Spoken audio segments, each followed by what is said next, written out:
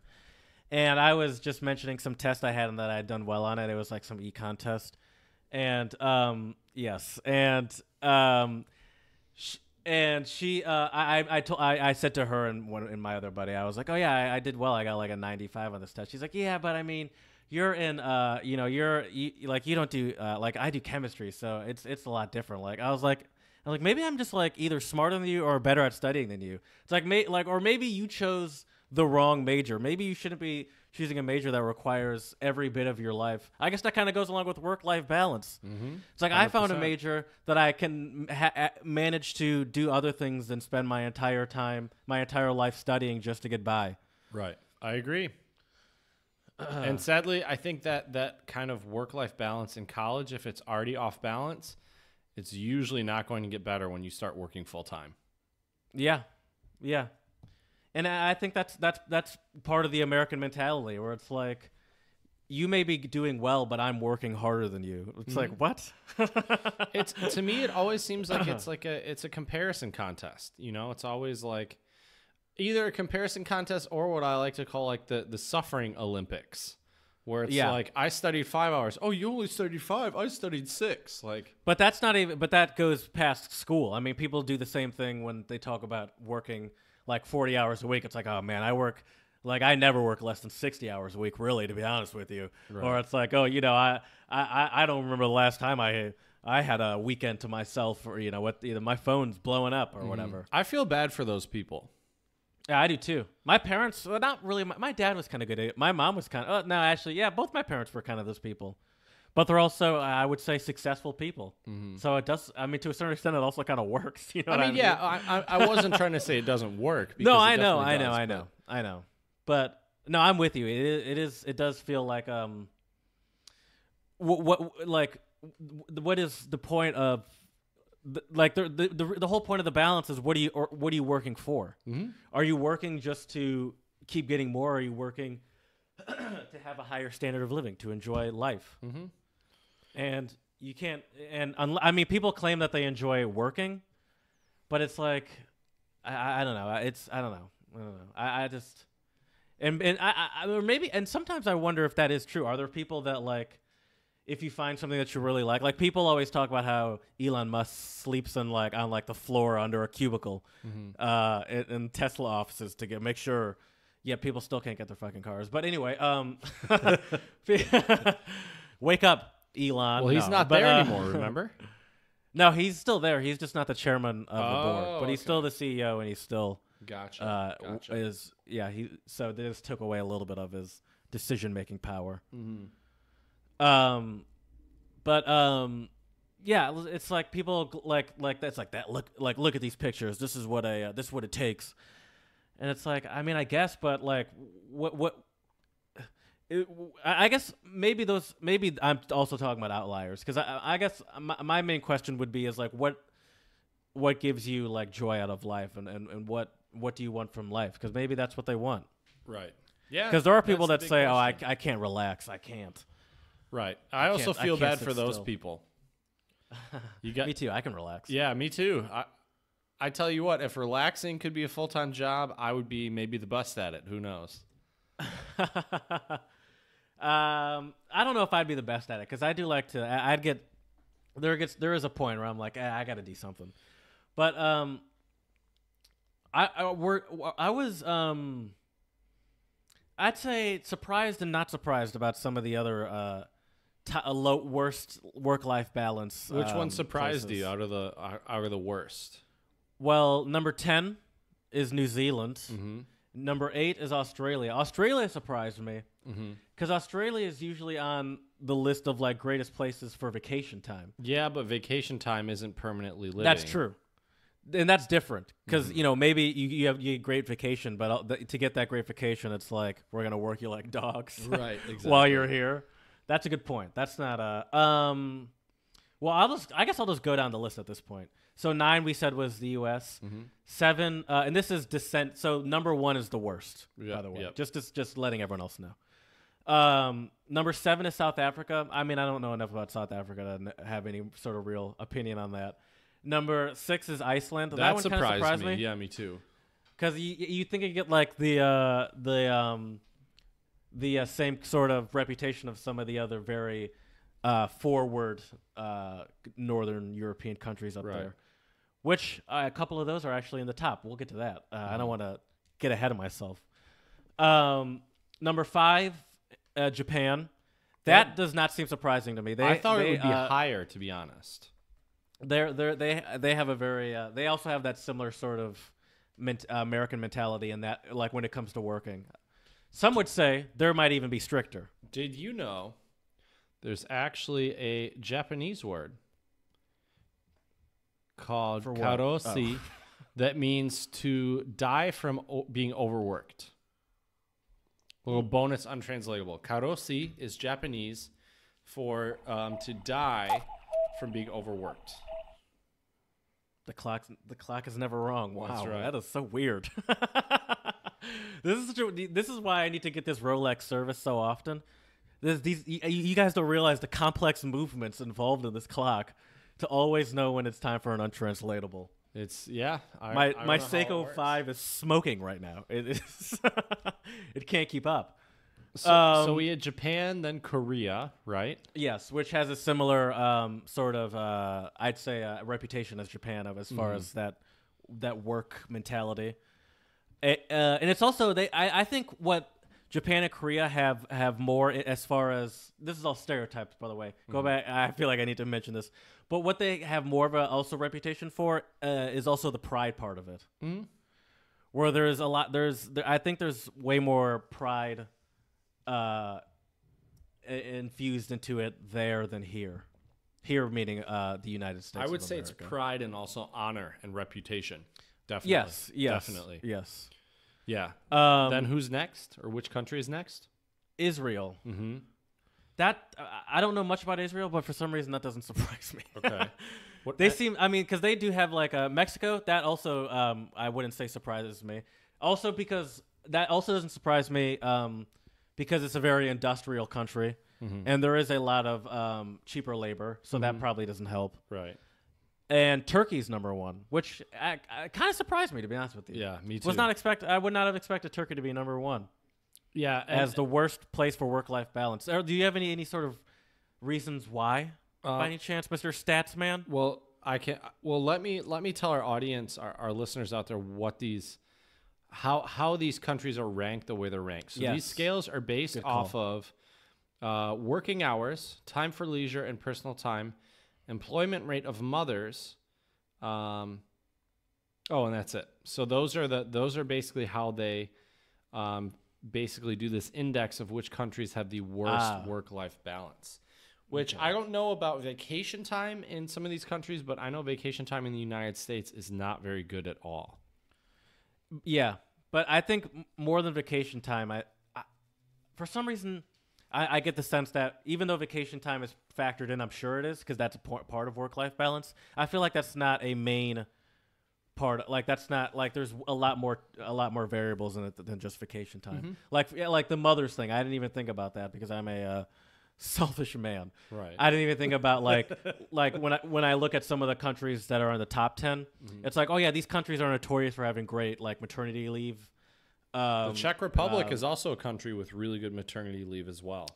Yeah, they're not in the top 10, but they were listed a lot when people talked about countries with great work-life balance, but they're not in the top 10. See, it depends though. So I have a few different. I wanted to get a variety of sources because I was. I'll curious. say this. Can I give my source? Yeah, absolutely. My source is I need to figure out what the acronym stands for, but my source is official as fuck. Just so we're clear.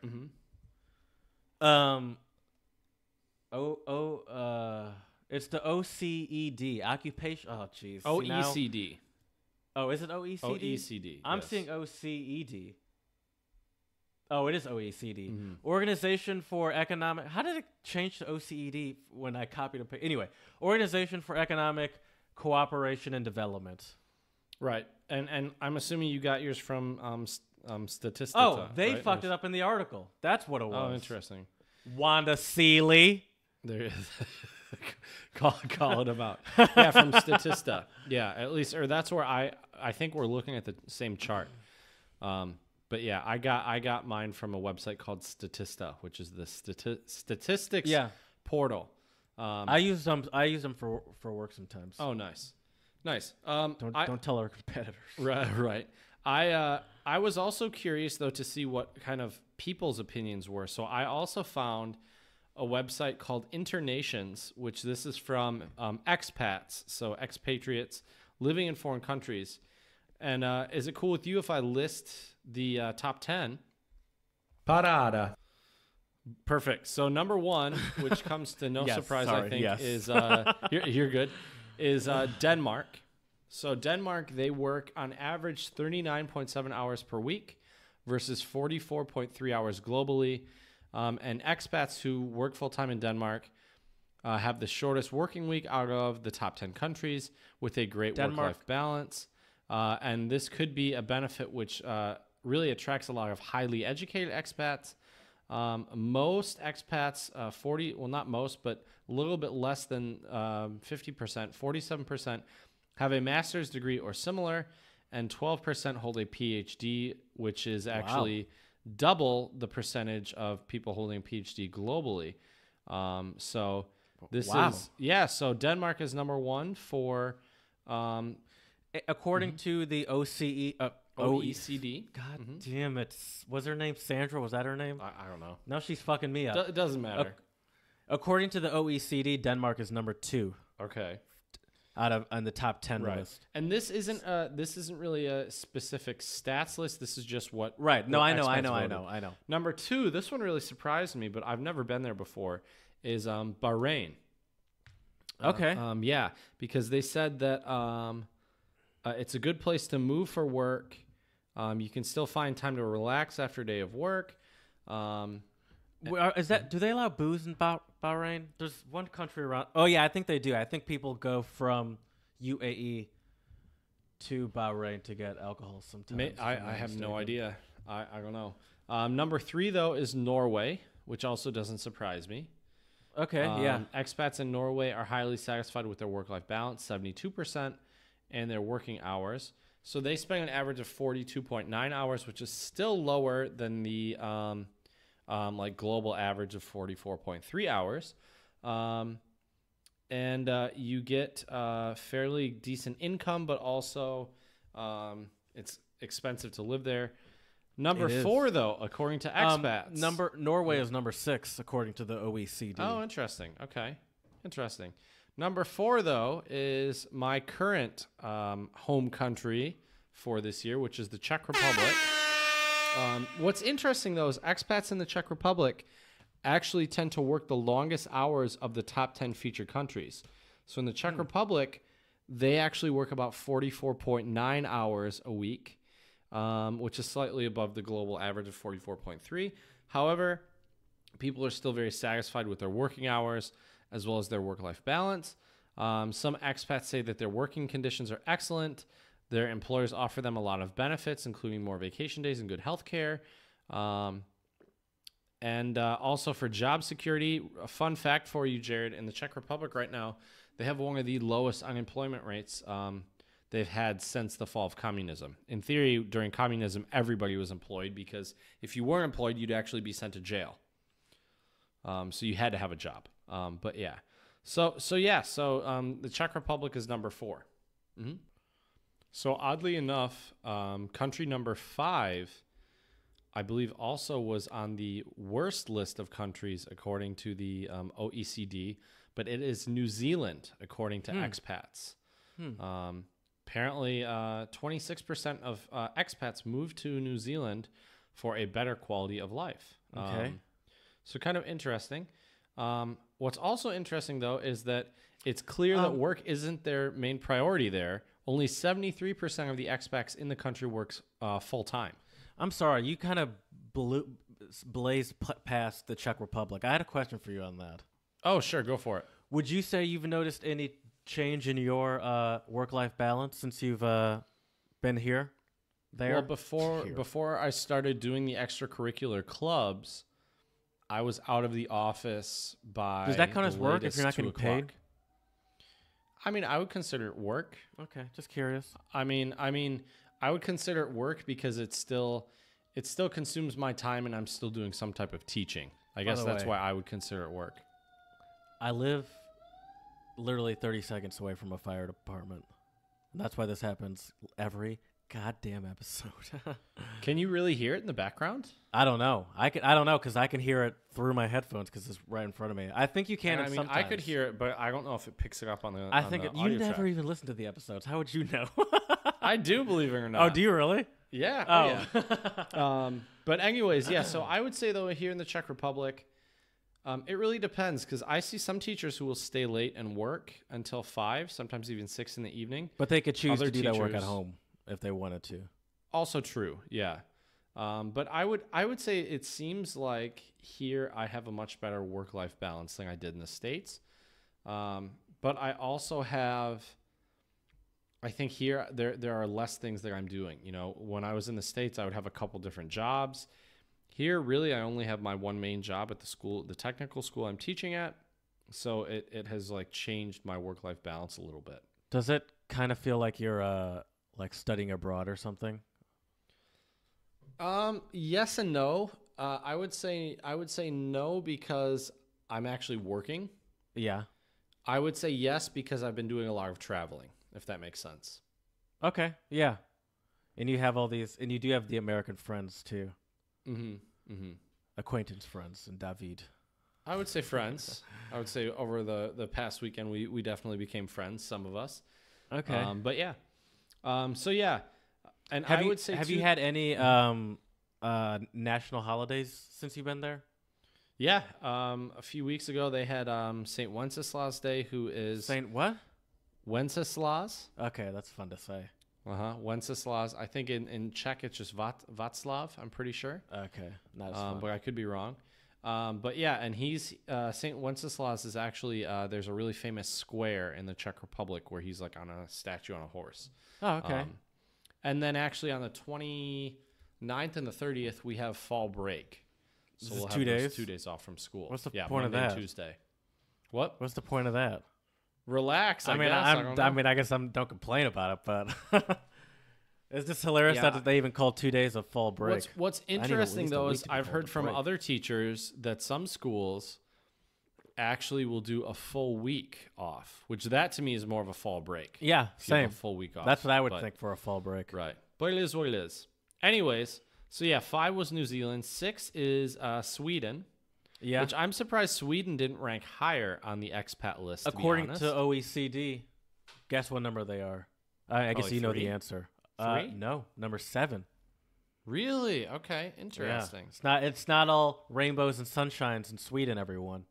Okay, interesting. It is a lot of sunshine, of course, especially in those months where that's all it is. Right. But then don't you also have months of just pure darkness? Yeah, I think so. So, give balances or take. out. Exactly. Balance is important, Jared. That's what we're talking about today. Beautiful. That's for sure. It's beautiful. But yeah, so number 7, according to the expat list, is Costa Rica. Okay. Which I thought was really interesting, but I could see why. I feel like Costa Rica would be a great place to live or to work. So I have some questions for you. Mm-hmm. How many vacation days do you get, if you don't mind me asking? That's a good question. I'm not sure what the number would. I would assume it's probably hard for a teacher as well. I would assume probably 20. I mean, if my contract was different and I was coming back to the school, I would also have the summer off. Right. But because it's only a 1-year contract right. and I won't be going back, technically the summer won't be vacation because my contract will be done. Yeah. But okay, well, but then I have a work, winter then. break that's like 2 weeks, so that's 14 days. That's and nice. then I would actually say over 20 days, maybe 22 to 25 days. Oh, that's great. Because I also have spring break that's a week. I mean, that's I how have much 2 days off. 20 is like the higher end of the average amount of Americans vacation. Mm-hmm. And you're only, and that's for a year. You're only there for 10 months. Yep. So that's not bad. So pretty good. I can't complain. But because of that, there's no excuse to then like take vacation. Like you can't really take vacation and be like, I want to go to Costa Rica, so I'm going to dip out a week before winter break and just exactly. Make that and to be honest with you, I've been trying to really plan my travels very strategically, so I don't take any days off. Right. Because Hashtag no days off. I'm adding that one to the list too. Right. Right. Hashtag no days off for sure. And I also have to say, I genuinely enjoy spending time at the school with my colleagues and with the students. That's good. Yeah, I can tell. The classes are fun. Yeah. You've been waxing poetic about these motherfuckers all episode. It's almost getting weird now. Well, what can I say? I like my students. I haven't really had any serious issues with them. So there's a guy at my work that insists he cannot. I don't know the guy, but he works around the corner. I might have even brought him up before. He can't go anywhere without striking up conversation. It's so annoying. Mentioned him before. Well, he just did it the other day, and he's like, while we were peeing, I was peeing, and he walked into the bathroom. Oh God! And started peeing, and looked over at me. He's like, "So you a big fan of Penn State?" And I was like, "What?" And I was like, He's like, "I saw you had the Penn State flag in your desk." And I was like, "I don't have a Penn State flag." I was like, "Oh, I think the person that's next to me has a Penn State thing on his desk." And I didn't. The funny thing is, it's right in front of my face, and I never even noticed it. But I was like, "Oh yeah, no, that's not me. That's my cubicle mate over there." I didn't get a. He's like, "Oh yeah, they squeaked out a win the other day." I was like, "I don't give a fuck." Actually, they lost the other day. Oh, that's probably what he said then. MSU. That shows you. Oh, it was MSU. That shows you how little I was paying attention. I was just trying to get out of this conversation. Right. Shut up. No one cares about this game. Also, I care, Jared. I care. I was just trying to get out of this conversation because at that point I had washed my hands and he was still peeing. By the way, not only was he still peeing, but he was baby peeing. His goddamn whitey tighties were sticking out. Oh, God. I was like, are you fucking kidding me, bro? Oh, but, thanks for painting that picture for me, Jared. I appreciate it. And so at this point, I had finished washing my hands, and I was just at the door, and I was like, I'm getting out of here. But I was just standing there for like a solid maybe 10 seconds before I was like, listen, bro, I'm out. This is one of my worst nightmares coming to reality right now. Also, just don't talk to me while oh my God. I'm peeing. And he can't go anywhere without striking up conversation. It's like, listen, I understand small talk is good. And Annabelle, a couple episodes ago, motivated me. Maybe I should get out of my shell a little bit. Maybe I shouldn't I think she's right. Close myself off to every other human around me.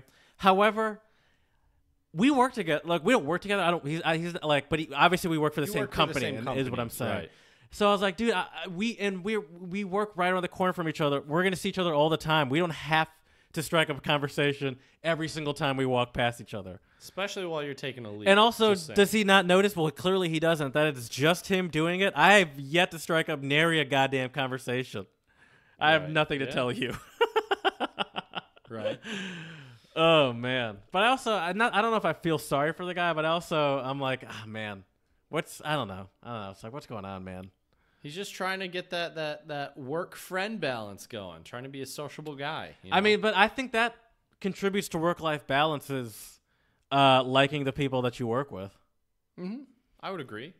Because I think at my last job, I did not that I disliked them, but it was an indifference leaning towards, I don't need you in my life.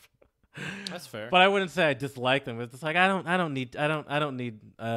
happily never see you again. Like, that's no problem for me. But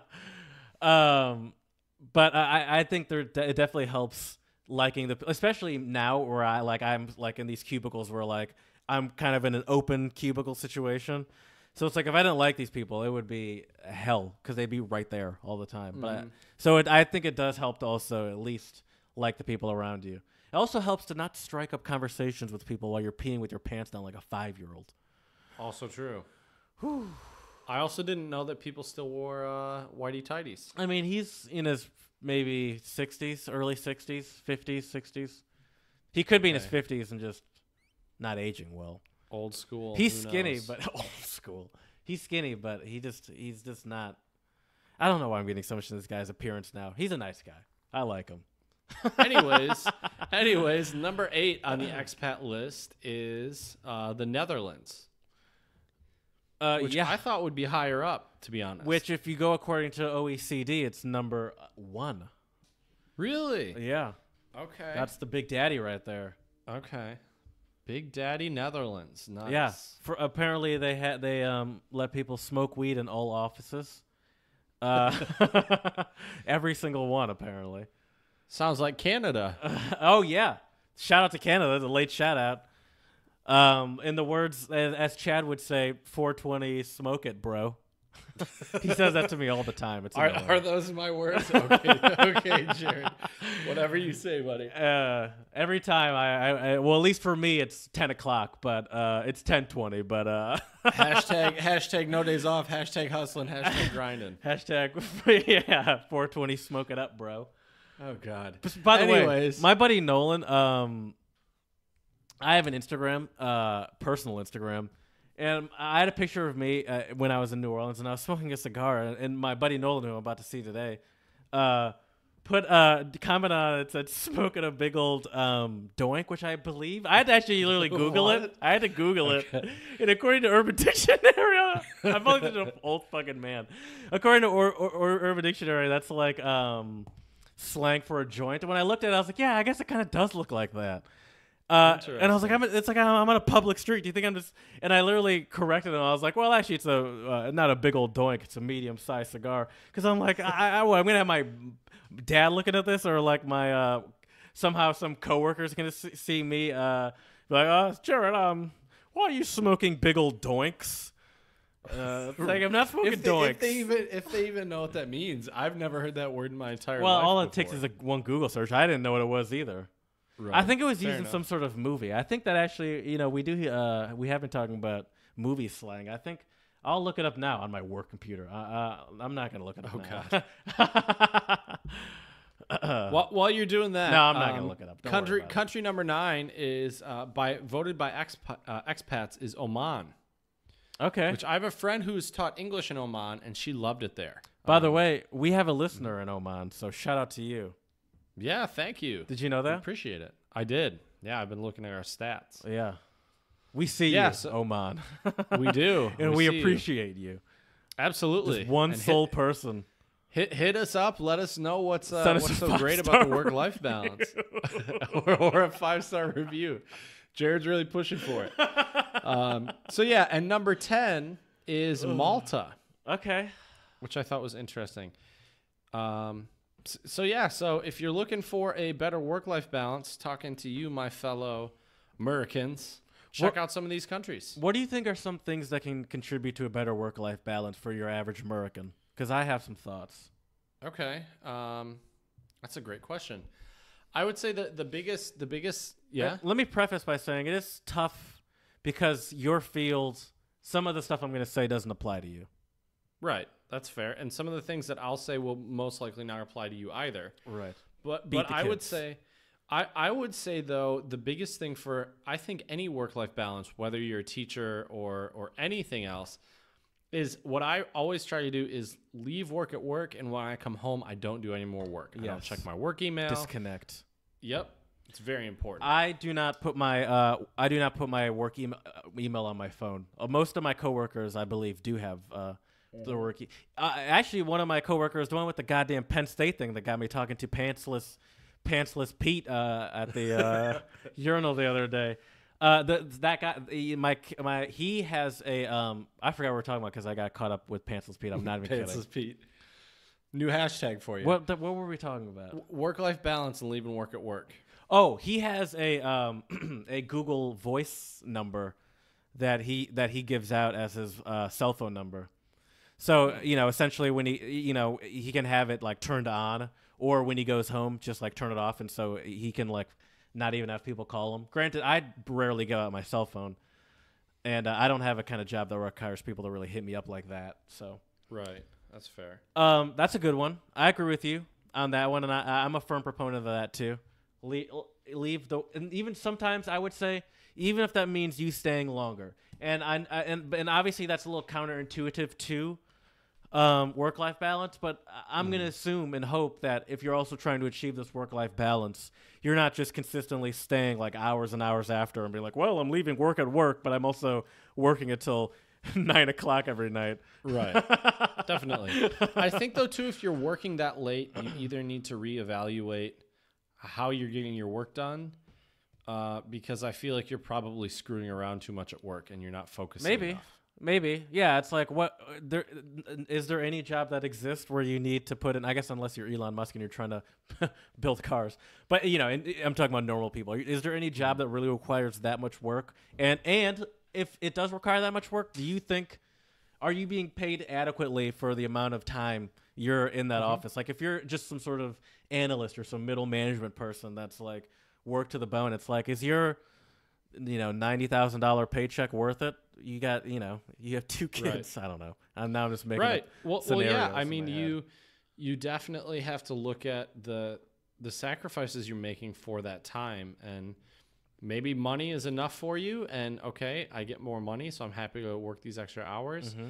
Maybe you get more vacation time. I don't know, but I can tell you, me personally, I would not. I think you would have to pay me a lot of money in order for me to get to stay that much longer. Yeah. Yeah, me too. I constantly think about that when if I ever, and it's rare. My place is not one to like expect you to stay later. I actually have pretty good work-life balance, but like I thought about that more at my old job when I did not have a good work-life balance, and it just constantly crossed my head. It's like, I do not get paid enough to put in this much effort to this job. Like this is, and I got paid well, but it's like, this is not like, this is outside of my job description right now. This level of work is not in my job description. What other advice do you have for our listeners, Jared, on a work-life balance? This does not apply to you, but it applies to people like me that live that #cubicle life. Working from home. I think working from home is good, and it was. I'm still not a great work from homer because the struggle with that is it's easy to get distracted, very easy. Mm-hmm. When I lived in an apartment, it was terrible because I would just sit at my kitchen table and my sofa was right there, and I'd often find myself then sitting on my sofa working, then lying down working, then waking up 3 hours later like, oh shit. Right. I love how I'm concerned about my Instagram, and now I'm talking about like sleeping on the job. But like, but in my new place that I live in now, it's a 2-bedroom, and I'm a loner, so I have the second bedroom. It's kind of like the place I go to work, and where I am now, and where my piano is, and so like it's easier to not. I think a recommendation I would have, if you can. I mean, obviously I couldn't just a year ago, but if you can, make sure you have a space separate from like a space that you also relax in. Yeah, you need a workspace and you need a spot to chill. I agree. Yeah, and they have to be separated because even this room, it has a bed in it because it is technically I would use it as a guest room, but I never really like I've never slept in it more than like twice. So like it's very easy. Like I don't really even look at it as ever a bed to be slept in, Mm-hmm. So I think that definitely helps. And I think another important tip for work-life balance is use all of your vacation. You're essentially not getting your full paycheck's worth, in my opinion, if you're not using. I agree. You're kind of giving money back to the company because part of your paycheck is worked into. Yes, this is someone that's working a year, but that's also expected that they're not going to be working, 20 days of those years or 40 days of those years, that year or whatever it is. Right. And so even me, who this was probably 2 years ago, I did not use all of my vacation. However, what I did do was at the end of the year, I just took off the rest of it, and I had like 2 weeks off, and I was just at home, and I was bored as fuck. Because it's like, well, I don't know, what am I gonna do all day? But I was like, but I was like, I feel like I got to do this though. I can't. If I don't take these days off, the company wins. Mm-hmm. Yeah, I would agree. I think the other thing too is I think one of the problems why you were super bored is I think if you take a vacation, you don't even need to necessarily go anywhere special. But I would say try to make a rough plan, a tentative plan of what you might do those days to avoid just sitting around and doing nothing. Yes. I think I had lofty goals. And then it was one of those things where it's like, I finished this entire checklist of fun things to do in an afternoon. I thought this would take a little longer. Right. Sure. But yeah, I definitely, I feel like I can imagine me in my head being like, oh, I'm going to go here, then I'm going to do this. Oh, this will be a perfect time for me to read this book and write my own novel that I've been working on. Right. And it's like, well, I bought Bagel Bites. I haven't done that in a while. There you go. No, I haven't had those in years. Oh my God. Yeah, I don't think I have either. My guilty pleasure was those Pop-Tarts I had. And now, since I had them, I'm still kind of craving them. I want to get more. God damn it, I'm just a junkie. That's how they work. By the way, I'm breaking my Sober October today because Nolan's coming. It's like it's not worth it to me. By the way, it's also boring as shit. Being sober is so boring. Like it's not even that it's difficult because it's not that difficult. So it's surprising. I actually thought it would be a little bit more difficult, but it's goddamn boring. It is so boring. Well, plus sometimes it's nice to just go out and get a beer with your friends. Yeah. You don't even need to rage. Just get a beer or two with your buddies. Right, right. Yeah. Speaking of which, I think that's another important thing about work-life balance is making time to see people you like, do things you enjoy. Mm-hmm. If you enjoy drinking beer, go out and have a beer or two with your friends. Yeah. I think that's really important in terms of work-life balance. I know so many people in the United States who work until 5 or 6, go home, watch Netflix for 2 or 3 hours, go to sleep, wake up, and repeat the cycle. Yeah. Well, for example, I'm going to give a slight teaser, which I don't like to do, but the Untranslatable podcast is going to be on the road again soon, and I was planning. I won't say where, but I will say the Untranslatable podcast will be on the road again soon. Obviously, it's going to be me because I'm telling you about what I'm planning. And I was planning. I was putting in my vacation, and I'm driving to this place. And I was putting on my vacation. I was thinking, well, I have 8 days left, or something like that. 7 or 8 days left. It's October, almost the end of October. By the time this trip comes around, it'll be the beginning of November, and the only real thing I have to save up for at this point is Christmas. So it's like what I'm going to do is I'm going to take Friday off, and that'll be the day I drive there. And then my plan was to drive back on Sunday. Then I was like, no, I'm just going to take Monday off as well and use Monday as my drive back day. It's like, there you go. Good call. it's like all I really need is a couple days to go home for Christmas at this point. And I just felt, and I was like, yeah, why not? And then I'm going to also see the creator of, well, not the creator, the maker of Untranslatable theme song 2.0. Oh, nice. Give him a shout out. Yeah, for me. I will Tell him do. I said hi. Will do. Nice. Do you have any other thoughts on work-life balance, Jared? Yeah. Not dreading going into work. Have you ever dreaded going to your job? Not here in the Czech Republic, but I've dreaded going into jobs in the States in the past, for sure. Yeah. That's a terrible feeling.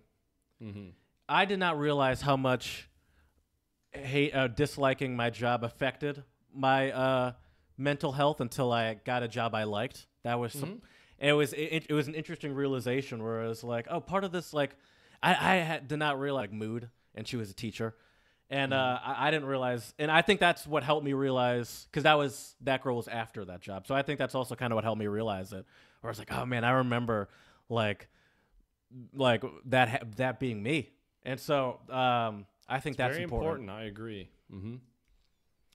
And I also have another question for you. Okay. What does feeling refreshed mean to you? Because I don't think I have an answer for that for myself. I would say feeling refreshed for me is just when you, I think, have an opportunity to kind of recharge, relax, do something you really enjoy that kind of just gives you that extra spark when you get up the next day where you're like, yesterday was great. I'm really looking forward to see what today holds, for example. I guess I get that. I think I like your answer, and I agree with you. I think I was thinking a little bit more realistically in the sense that I feel like, not realistically, I meant like literally. Let me put it that way. Okay. In the sense that, like, I feel like most vacations I go on, I don't come back refreshed per se. I don't come back like, ooh, now I got all that sleep in, and I'm ready to tackle whatever's in front of me now that I've been gone, and because usually those trips involve a lot of activities. I want them to be filled with doing things, and it's like, this is not actually, like, even though I'm not at work and I'm having fun, this is not like less exhausting than work. I'm just enjoying getting exhausted because I'm going on a safari through South Africa or something. I don't know. I feel like vacations are very strenuous, physically, mentally. Yeah. Everything like that. I would agree 100%. But for me, like, I would agree with you that, like, if I go to work on that Monday, I might even feel a little tired. But at the same time, I might also feel just a little mentally refreshed from the different scenery of things and everything like that. So yeah, I'm not really sure though. I mean, I would say the most important thing for me in terms of being refreshed is just when you have an opportunity to kind of get a fresh start on things. And I feel like even a vacation, even if you do a lot of, you're traveling to a bunch of places, it might be really strenuous. Still, I think there's something different about your mentality when you go back to work on that Monday. Yeah, I'd say so. There was actually, when I got back from North Carolina, there was a little bit dreading going back to reality, but I think that was more just because it was that freedom of being in the woods. And I was like, oh, now it's back to sitting down at a cubicle. See, that right there is what I would say is refreshing. Like, if you have the opportunity to go camping for a weekend, yes, especially unplug, get away from social media. Stuff Obviously, like that. Though, pre-download your Untranslatable podcast so you can give it a listen while you're relaxing. Of course. Yeah. Stuff like that is what I like about it is it makes you appreciate being back home. Like, it was also, that reminded me of when I was in Tanzania. That trip, once again, it it was by no means like refreshing. Like I was exhausted when I got back. Dude, when I got back, I was so tired that I felt like I was drunk. And it was the day, and I was going to work the next day, which was a terrible move. And so I was trying my hardest to at least try to like make it until like 8 o'clock or 9 o'clock, so I could at least like get back onto a schedule and sleep for a long time still. Right. And like I literally fell asleep almost I never fell asleep so quickly in my life. It was just like finally, and as soon as like my head hit but like it was exhausting. But like it gave me like a refreshed appreciation and a little hatred, but I will say appreciation for like all the luxuries I have in life that I don't even think about. Right, that's fair. And the same thing kind of happened when when I was in North Carolina because I was camping. Mm-hmm. Oh, definitely. But I don't blame you one bit though. I would probably feel the same way. By the way, did you know this fun fact? By the way, you might have brought some fun facts, but no one will ever outdo me as the fact man here. France has passed a law that allows employees to disregard work email when they're not in the office. Good. So you're legally allowed to ignore them. So they can't fire you for it, essentially. I feel like, too, in other countries, it's just not culturally acceptable to answer or accept a response after work hours. Yeah. I would say in America that's not the case. In the United States. No, I told you about my boss that sent me an email, and it literally just said, "Let's meet here at this time." And he sent it to me at like 10-something. I was like, that definitely could have waited till the next morning. Mm-hmm. Yeah. You did not have to do that. This is something that I can't wrap my head around. Does it behoove? By the way, great that's word. Word. That's a $5 word right there. Does it behoove employers to promote a healthy work-life balance? I would think if you want to have a successful company, absolutely. I would give this a mama hoo-hoo, and I'll tell you why. Okay. Because I'd say there's definitely something to be said about not promoting a workaholic lifestyle. Of course, I fully in support of that. However, sometimes I'm a little. I turn a slight side eye. Refer to our Black Twitter episode. I turn a slight side eye to companies like Google, Facebook, those kind of like trendy companies, because I feel like there's a little bit of a game to having all those amenities and keeping you. It's like, yeah, that has everything you need. You can have breakfast, lunch, and dinner, take showers, and showers nicer than they have buses with Wi-Fi on them that can pick you up. They have,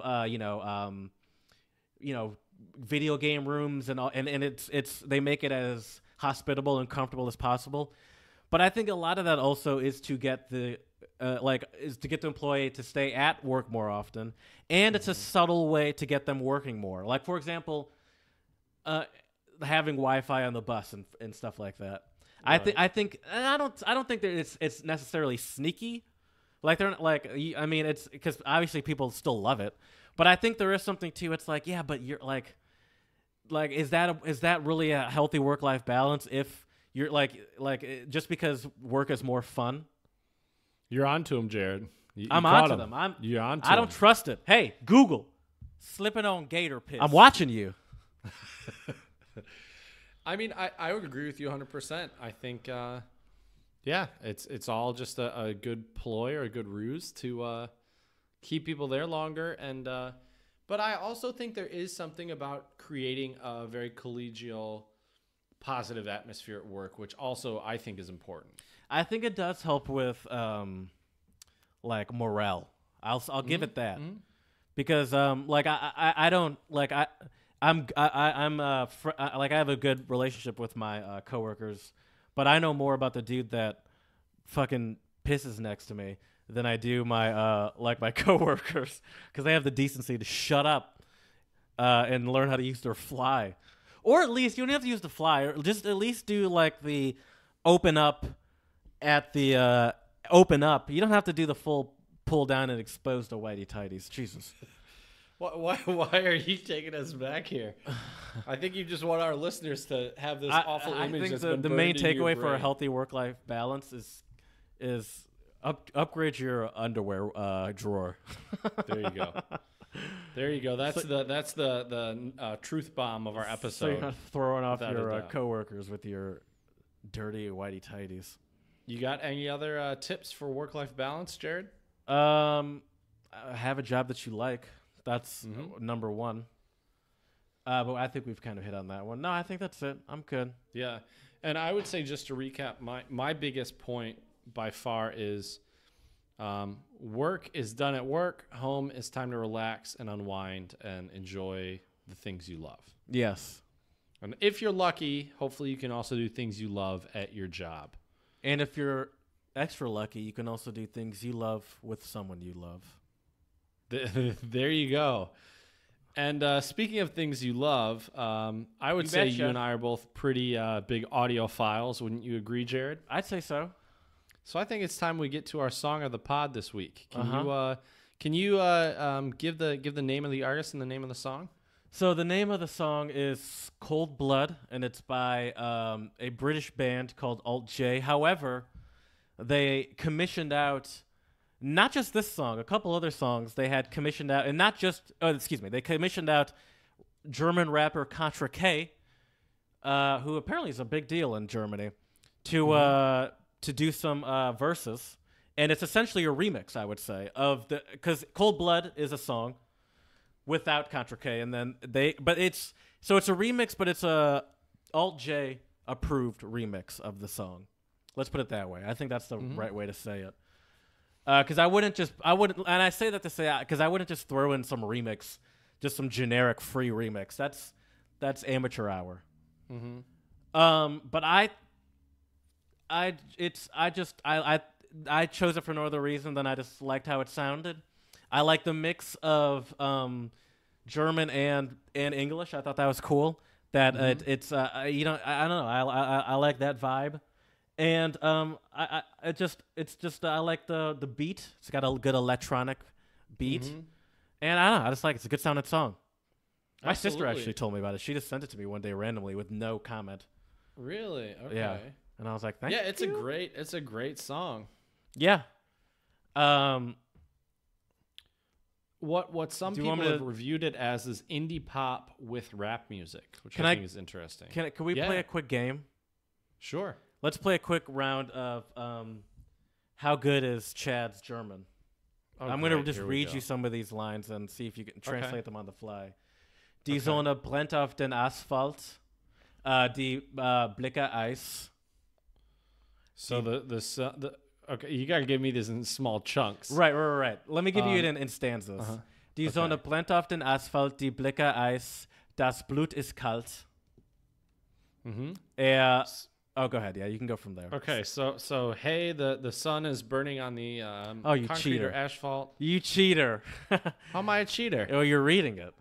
I'm not reading it. I'm listening to you. How'd you know they said A at the beginning? I didn't say A. Because I've listened to the song like 5 times. All right.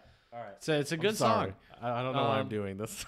Die Blicke Eis. I don't see. I don't know what that in means this either. case what. Yeah, Blicke. I'm not sure. We're gonna. All right, this we're is a gonna bad game consult because dict.cc. Yeah, already 2 lines in, and you got me stumped. I'm stumped. Well, too. I'm assuming die Blicke Eis would be the. The next line is the blood is cold. I would say like the. So it's like the ice in the air or something. I don't know, but it's like the sight of ice is blick would be like sight or something. Well, that's the thing is they're using Blicke here. Well, I wonder if it just means like the looks are like ice cold. Like der Blick, the like gaze or the look, die Blicke. That's probably what it is. And then it's saying it cold, and then it's saying the blood is cold. Yeah, so maybe I bet you that's what it is. Chills you to the bones or something like that. Right. See, that's what's tough with a lot of like rap and music in general is that a lot of times it's very metaphoric and poetic, and so right. So here I was thinking of the word Blicke as in like they were using it as an adjective, but it's not an adjective, right? Die Blicke. Yeah. So the looks or the gazes or the stares or something. The cold stares. Yeah. Okay, what's the next line? Es reisen Ketten von deinem Hals, weil wieder mal der Hunger jemanden treibt. So like I don't know, like chains are being ripped from your neck or your throat. Okay, yeah, I wasn't sure what Ketten was, but that's chains. Weil wieder mal der Hunger jemanden treibt. Because someone I don't know, because someone's like hungry, or I'm not really sure what the phrase Hunger treiben means. I've never heard What's that treiben? before. You don't know what treiben that has a lot of different meanings. I don't think I've ever heard that word before. Oh yeah, like you've never heard someone say like "Was treibst du"? No. I wouldn't Really? even know what Okay. to say to that. Like treiben has a lot of different meanings. That's what's so difficult. What does was treibst du? You don't It's like what are you doing? What are you up to? Like Oh, what, okay. Was machst du? Was geht kind ab? of, yeah. But here I'm on dict.cc, and they have like it can mean to rise, to beat, to drive along, to float. I would say maybe was treibst du, yeah, would be more what drives you, maybe. Okay. That would be better. Oh, the hunger drives you? Yeah. Yep. Okay. Mm-hmm. All right, well, See, see this at is the why I pace need we're your help. at this pace, we're done with this game. Fair enough. What I'm getting Here, at though is I do love the combination of English and German, especially since they don't. I mean, they obviously they know each other, but they don't know each other like that. Like it's not some sort of band like we've played a lot of Seed on here. It's not like a band that puts it together, but it's more like how would you work your German into like how would you work your verses into this? And I like it.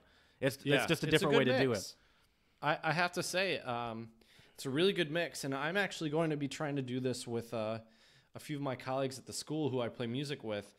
I found out that there's actually quite a few Czech songs that were American, like country or folk songs. I would say more country songs that were then translated into Czech. For example, I'm going to cover Folsom Prison Blues by Johnny Cash with one of my friends at the school. Okay. And there's a Czech version. So we're going to sing half in English, half in Czech. Oh, yeah. So Nice. kind of similar. So that'll be kind of cool. I agree with you. I think having the German and the English in this song definitely makes it really unique. Yeah. Absolutely. And I like the fact that like it sounds cool, but I think what's even cooler, at least in my head, is the fact that Alt J, a British band, had the thought to do that. Like they're like, oh, it'd be cool if we put this German dude in here. And Contra K came in, he's like, I've never really rapped in English. They're like, no, we want it in German.